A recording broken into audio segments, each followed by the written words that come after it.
Navro'zni faqat sumalak bayrami deb o'ylaysizmi? Adashasiz. Bu bayram ostida mudhish miflar u qonli afsonalar yotibdi. Garchi bular real tarix emas, ajdodlarimiz falsafasi bo'lsa-da, eshitib hayratga tushasiz. Hammasi koinot siridan boshlanadi. Beruniyning Osarul Boqiya asariga ko'ra, Navro'z yaratuvchi butun borliqni qayta ishga tushirgan kun, ya'ni koinotning tug'ilgan kuni hisoblangan. Koinot yaralgach, navbat ilk osmon parvoziga keldi.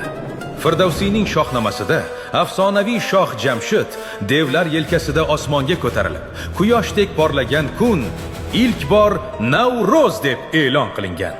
Osmondagi bu saltanatning yerda ham dushmani bor edi.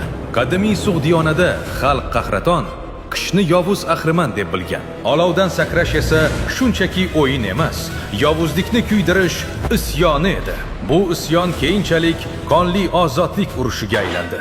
Yana o'sha shohnamaga ko'ra, temirchi kova yelkalaridan ilon o'sib chiqqan zolim Zahhokni taxtdan ag'darib, 1000 yillik zulmatga chek qo'ygan kun ham aynan Navro'z ramzidir.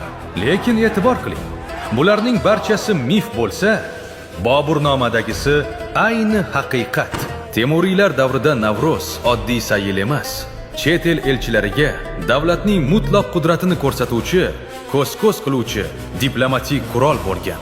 Oddiy bayram ortidagi bu dahshatli tarixni bilarmidingiz? Fikringizni izohlarda yozib qoldiring. Tarixning yashirin sirlarini bilish uchun hoziroq obuna bo'ling.